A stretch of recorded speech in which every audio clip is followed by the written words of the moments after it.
Sup Shredders, my name is Logan aka Spiderhands and welcome to SP Tutorials, where today we're going to be making a video about what you do once you've installed Reaper, because of course in the first part of this series we installed Reaper onto our computers and it was great. Now though, we need to run the gauntlet of, well, I've got the stuff, I've got the software, but what do I actually need in addition to the software to be able to make music?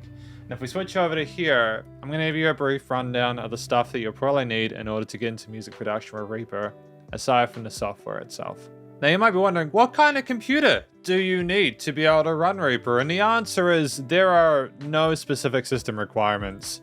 It can work with like Windows XP and stuff like that. It says you can even run it on a potato. It's Reaper, not Cubase. It's very light. You don't need a massively powerful computer to be able to run it. And that applies to both, you know, not just PC Windows, but also Apple computers and Linux.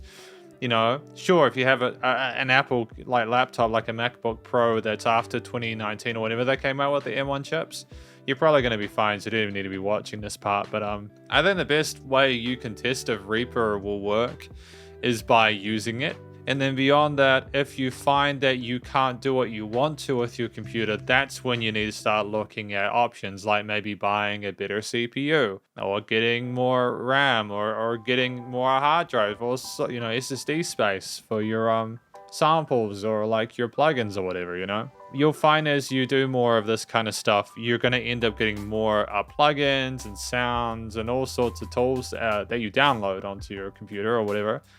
And you're eventually going to need to upgrade what you've got anyways, unless you already have a computer with like a massive amount of space. Oh, that's extremely powerful, but doesn't need a lot of space. It's totally fine. So after you've gone and sort of double checked that your computer can run Reaper by loading it and seeing if it crashes or not, we need to sort of talk about some of the gear that you might use in order to be able to run it efficiently. While you can use, you know, your computer to be able to run Reaper within it, you can use what's called the sound card of your laptop or your computer, whether it's like included in a motherboard or a separate device.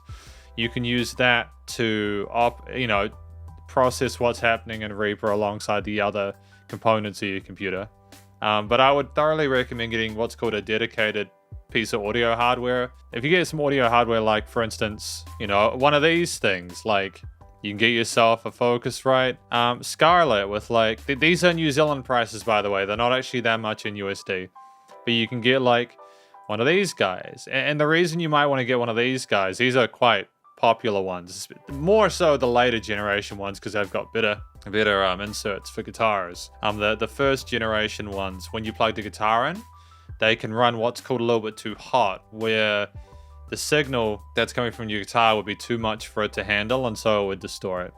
These later generation ones are fantastic, and you can see here, just to give you a brief overview of what they do. These two like black circular things with the Mickey Mouse symbols on them, that's where you would plug in your mic cable or your guitar cable. Now, your guitar cable is called a 3/4 inch jack, and it's what you'd plug your guitar into if you were putting into an amp or something like that. The cool thing about these devices is that you can plug your guitar via the guitar cable straight into it and record your guitar straight into Reaper. Now, we'll get into how we connect that stuff in a moment. But you can also do the same thing with microphones. So, for example, I have an SM7B down here now. Thank you to everyone who helped me out with that. I'll put an unboxing video out soon for it. But you can plug an SM7B into it and via a mic cable, and you can turn what's called the gain up, where the gain will be the amount of signal that you're putting through so that you can get the microphone to record. The more gain you have, the louder you're going to sound when you sing or talk through the microphone. But you've got to be careful that you don't put too much gain through, because especially if you're using a less expensive interface, sometimes more gain can mean there's more noise. And the noise is like a ground bit of like hissy stuff that's kind of sucks, and it can affect the quality of your recording, you know. We also have a 48 volt here, which is phantom power. So some microphones, including condenser microphones like the Rode NT1, even for this SM7B, I'm having to use the equivalent of a cloud lifter, which requires phantom power to operate. And the 48 volt phantom power will allow you to have more signal go through the microphone. As like microphones like SM7Bs are really resistant to gain. You need to put a lot of gain through your device or hardware in order to be able to get a good recording out of it. So it has 48 volts, so that's a useful thing. The monitor is the knob for the volume out of the speakers, because you can plug studio monitors into this if you want to, which we'll get into in a moment. And this will be the volume that goes out of your speakers. Then there's a smaller knob here, which is basically your volume for your headphones. So if you've got headphones that have a similar size plug to the guitar cable, you can plug that into the thing that has a little headphone symbol here, and you can listen to your recording via headphones, which is really cool. There's also instrument here and ear. We'll get into those a little bit later on. But just to keep it nice and simple, if you buy one of these, and they're about 200 USD or something like that, and you can get them cheaper on sale, I'd recommend getting like them with two, because sometimes you might want to have more than one microphone recording an instrument at the same time. And also, what if you want to jam with someone else? What if you want to record someone else's guitar parts at the same time you do yours? So if you have two of those guitar inputs, what's going to happen is you can record both at the same time, and that saves time, especially if you've not got a lot of time, you know? And if we look at the back, this is a very simple one, which is part of why I really appreciate it. You've literally just got the line outputs which go to your speaker, and it's left and right. I've been doing audio for 11 years. I still don't know what that is. I don't know what that little rectangle there is. I'm gonna appreciate my limitations, and I'm sure that you could Google that and find that out. And then you've also got a USB input where you can plug a USB cable into your computer. So the USB cable goes into this, and then whatever you're doing with your with your recording will then go through this straight to your computer. It's like a box for all of the sound to go in and out of, and then it takes the overall signal and throws it at your computer for it to record. And a lot of these will have the ability for you to record, you know how we had two inputs here? You can record these either separately or the same time via Reaper, which we'll go into in a moment. But yeah, actually we won't go into it today. We'll do some recording next week, but just for today, this is something you would want to probably buy. So you're probably going to want to buy one of these. And the reason, I guess, ultimately that it's important to get something like this is because a lot of computers will just have a really hard time struggling to process the needs of Reaper via its own sound card. It's better to buy something like this, which is a dedicated sound card, so that you don't have to, you don't have that much stress on your computer, and your computer can just be left to process the actual, you know, the plugin processing and all that kind of stuff that you're going to do once you get into music production. It also means you can record instruments, and it's a good choice. And so you have your computer and you have one of these.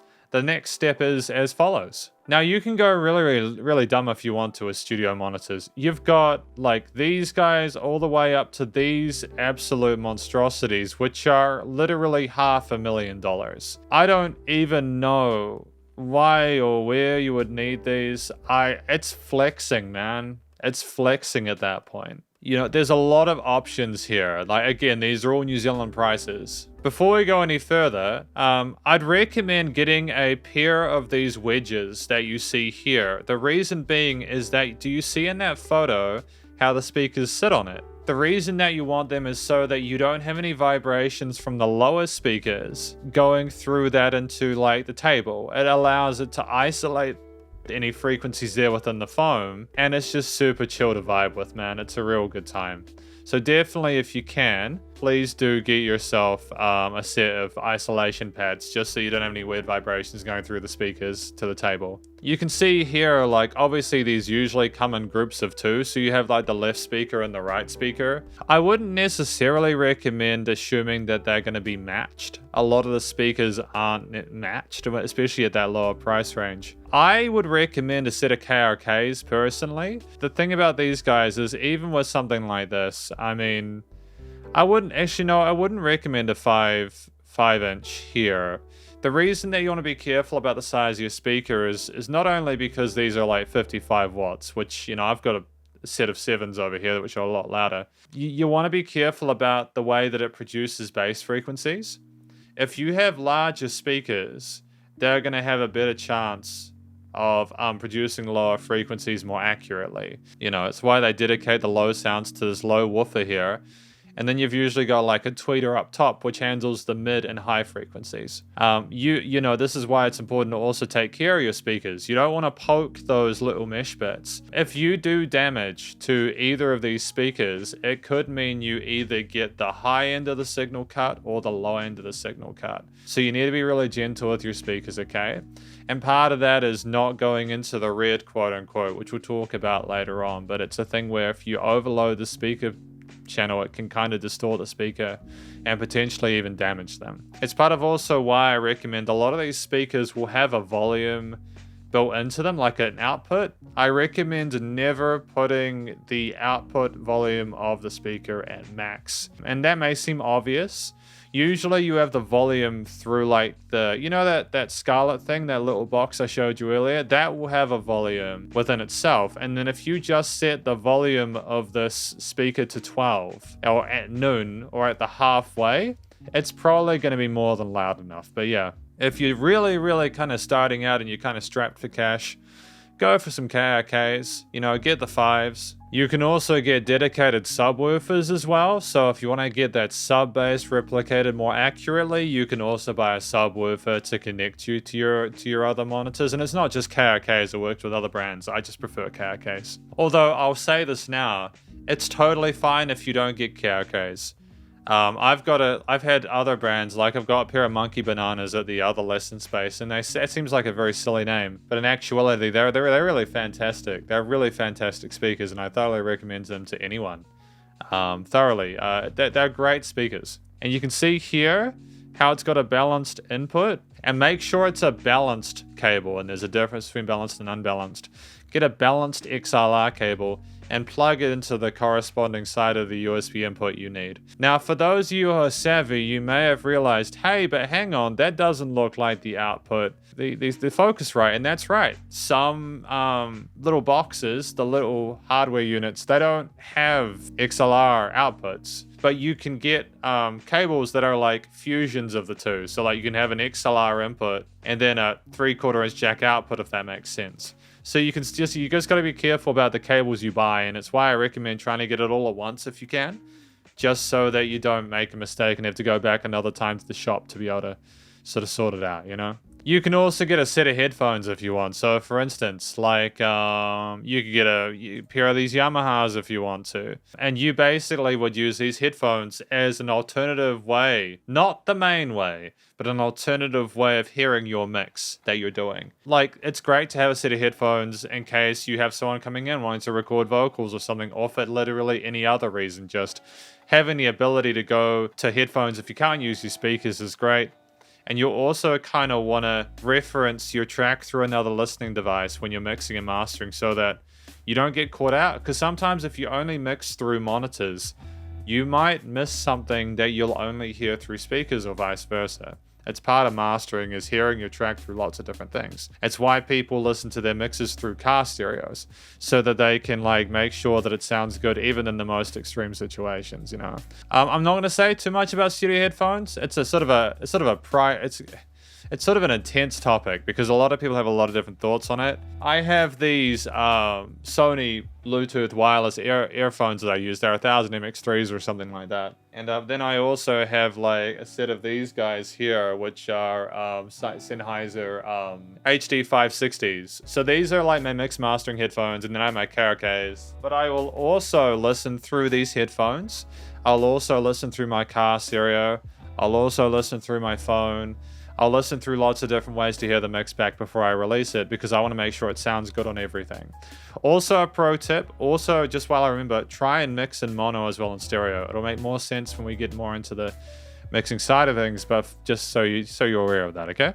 I think that's actually like a good place to stop for today because I feel as if you have your computer, you know, if you have your computer, if you have like headphones, if you have speakers, and then if you also have, you know, like you've got a lot of stuff there already. Next step is kind of thinking about the more practical side of things. How are you actually going to record and interact with the software itself?